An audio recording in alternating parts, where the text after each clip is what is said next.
Hey everybody, my name is Brandon Scott and welcome to the Fandom Pastor, which can be found on our YouTube channel, Facebook page, or podcast. The Fandom Pastor is for all of us who love our fandoms and our faith. Fandoms are anything that somebody has a deep love for. Harry Potter, Broadway musicals, cult films, to name just a few. Join the Fandom Pastor as we see how God is connected to it all. And don't forget to share, like, and subscribe.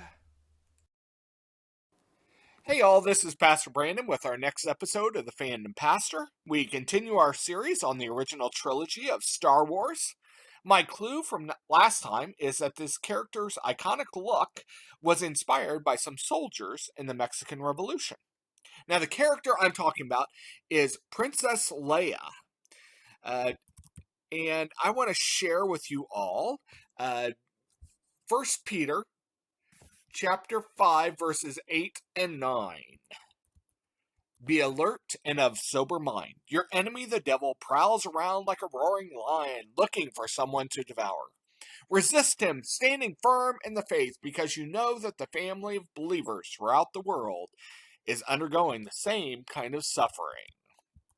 So we know that the empire is willing to do anything to get what they want, to control the galaxy. And that also means they're not above torturing somebody to get information out that they want.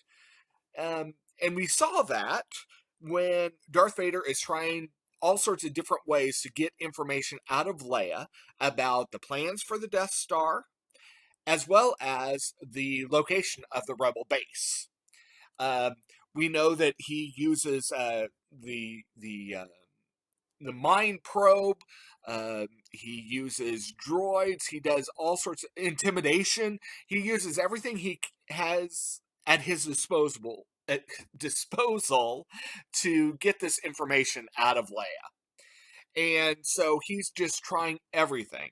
But she is able to resist. She's able to keep this information to herself. She was strongly disciplined. She's able to put up these mental shields to keep out unwanted thoughts. It's possible it's because of her somewhat latent force abilities. We know that she had some. We see that later on in the rest of the series and the extended universe. But we just know that she was just a strong, tough person. And there are all sorts of places in the Bible where it talks about having discipline, both physical and mental, when we're talking about our walk with Christ. Peter here talks about being of sober mind, of keeping the devil or the evil one away, to keep him from taking over our thoughts. Paul says in 2 Corinthians that we take every thought captive to make it obedient to Christ. We're told to fix our thoughts upon Jesus in Hebrews 3:1. And there's an expectation of us as Christians. It's not a superpower.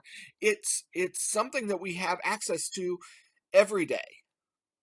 However, as much as Leia may have instinctively used the Force, we also have the Holy Spirit to help us in these matters. With training, through prayer, the Spirit comes and lives within us and helps us turn away from negative and hurtful thoughts, helping us think the thoughts that are the most beneficial to us. Now, granted, we're never going to be 100%. We're never going to be receive 100% success rate. It's not going to happen. But we have to understand that we have to keep on the right path, keep our minds steadfast and focused on Christ. And when we do stumble, we have to ask for forgiveness and then start back again on the same correct path, one step at a time, trying to get better and better the further and further we go. And with this sort of training, soon we'll find ourselves getting further down the path than we ever thought before. We'll keep those thoughts at bay. We'll be able to see the trials and tribulations coming up, just as I'm sure Leia knew what was going to be happening. She knew she was going to be tortured. She knew that she would be challenged. She knew that Vader would do everything he could to get this information out of her. And so she prepared herself. And we have to do the same thing. We have to keep working at it. And through the Holy Spirit, we can be successful. So, something to think about. Next time, we continue our series on the original trilogy of Star Wars, and my clue for next time is that this character used the alias of Ben. Thanks, God bless, and see you next time.